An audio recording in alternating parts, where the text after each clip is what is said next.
Sebentar, ini buat kita semua ya. Nanti pulang dari sini, tolong baca Quran surah ketiga Ali Imran ayat 35 sampai 37. Paling kiri sebelah bawah. Saya masuk bagian terakhir untuk menjelaskan ayat ini. Khitan. Saya boleh duduk? Wah, alhamdulillah. Bismillah. Enak juga duduk ya, Masya Allah. Baik, lihat baik-baik. Fokus ini. Khitan. Apa itu khitan, Pak? Maaf saya tanya Bapak, Bu ya. Baik. Apa itu khitan? Disunat. Apa itu sunat? Khitan. Apa itu khitan? Sunat. Ya, baik. Alhamdulillah. Ayo kita lihat hadisnya. Lihat baik-baik ya, Bu ya, Pak ya. Awas, hati-hati, awas, awas. Nanti setiap orang tua yang mengkhitan anaknya akan mempertanggungjawabkan hasil khitannya di hadapan Allah Subhanahu wa taala. Lihat baik-baik. Al-fitratu khamsun. Fitrah yang melekat pada manusia itu ada 5. Ketika pertama disebutkan, saya fokus pada satu ini saja. Al-khitan. Satu khitan. Nabi tidak menyebut khitan dengan potong. Tapi Nabi menyebut khitan dengan fitrah. Jadi kalau kita sebut dalam bahasa hadis, apa itu khitan? Khitan itu bagian dari fitrah. Nah sekarang persoalannya, apa itu fitrah? Ini poinnya. Quran surah ke-30 ayat 30. Posisi paling kanan sebelah atas. Lihat baik-baik. Fa'aqim wajhaka lid-din hanifa. Fitratallahi allati fataran nasa 'alaiha. Hadapkan dirimu pada seluruh ketentuan syariat dengan kafah, dengan benar. Maka orang-orang yang mengerjakan tuntunan agamanya dengan baik, itulah fitrah yang melekat dalam kehidupannya. Pertama, mohon izin, mohon maaf, ketika Quran menyebutkan fitrah, pertama, fitrah disebutkan dalam Al-Quran untuk menunjuk anak yang taat kepada Allah Subhanahu wa taala. Hamba yang mau menunaikan tuntunan dalam syariat agamanya. Jadi ketika seseorang dikhitan, mohon izin ya, orang tuanya kemudian membuat syariat untuk menerapkan syariat khitan, dipotong kemudian bagian yang melekat pada tubuhnya, itu bukan sekedar potong. Karena kalau cuma dipotong, saya sampaikan ya, di Amerika saja sekarang, itu khitan, sunat, itu sudah menjadi ketentuan dalam hukum sekarang. Jadi bayi yang baru lahir di Amerika sekarang, itu wajib diberikan ASI, kalau laki-laki harus disunat Pak. Bu. Jadi yang punya teorinya kita, yang praktekkan orang Amerika.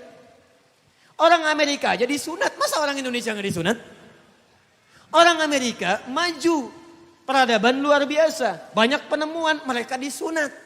Antum di Indonesia muslim gak sunat, ketinggalan antum. Tapi kalau cuma dipotong gak ada bedanya. Orang Indonesia disunat, Amerika disunat, gak ada bedanya.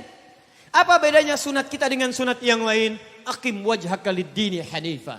Orang yang sudah disunat itu artinya orang yang bertekad dengan sunatnya untuk lebih dekat dengan Allah Subhanahu wa taala. Karena itulah ketika orang tua membuat kemudian seperti ini, acara walimatul khitan, walimah untuk khitan. Itu bukan sekadar menampilkan pada jamaah bahwa anak saya sudah dikhitan. Ketika anaknya sudah dikhitan, dia ingin menunjukkan pada teman-temannya, mulai hari ini muncul tugas dari Allah kepada saya selaku orang tua untuk mendidik anak saya supaya lebih dekat dengan Allah Subhanahu wa taala.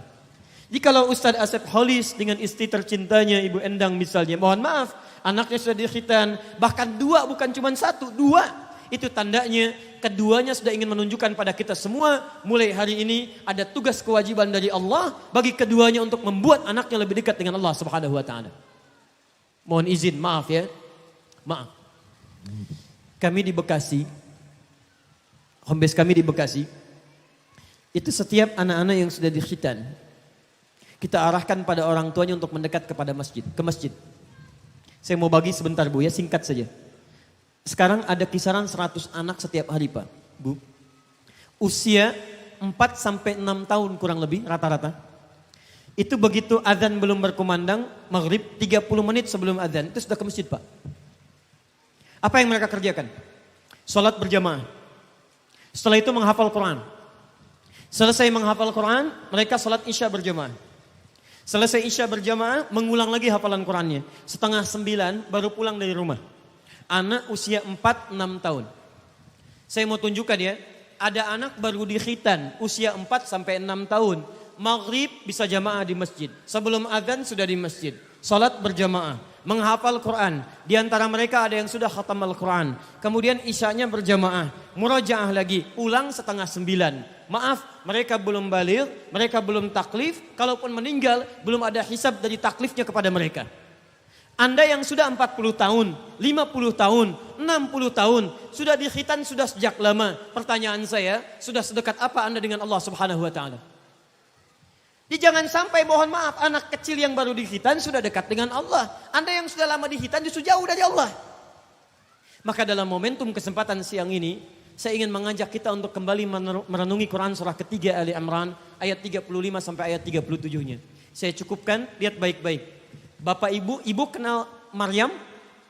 Siti Maryam kenal? Kenal di mana Bu? Masya Allah. Mana Ustadz Asep? Ustadz Asep cuman ada di Al-Karim jamaahnya yang kenal dengan Siti Maryam.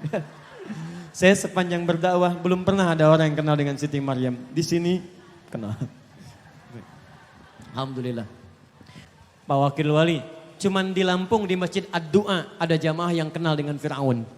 Luar biasa. Kenal Fir'aun? Kenal Ustadz. Luar biasa. Baik, alhamdulillah. Taib, ibu sekalian, lihat baik-baik. Maryam anaknya siapa? Imran.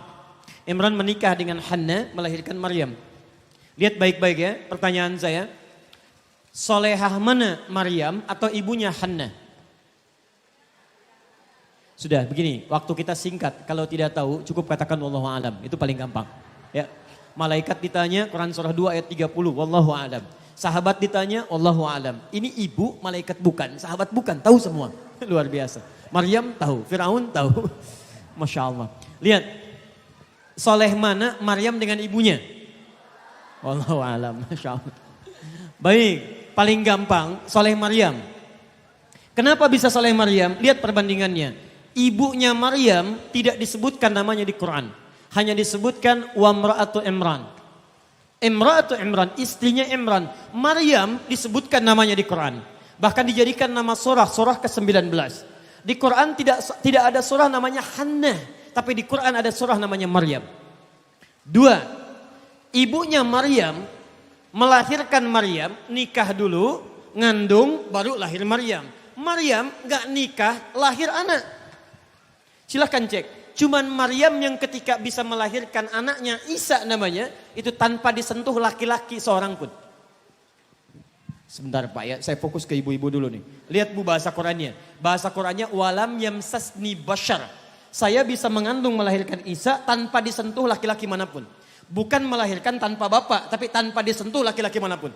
Jadi kalau ada yang lahiran tanpa bapak, itu banyak. Tapi kalau yang lahir tanpa disentuh laki-laki manapun, itu cuma Maryam. Makanya di Quran disebutkan Maryam dengan bintinya. Lihat kalimatnya. Wa Maryam ibnata Imran. Maryam binti Imran. Ada kaidah dalam ilmu tafsir.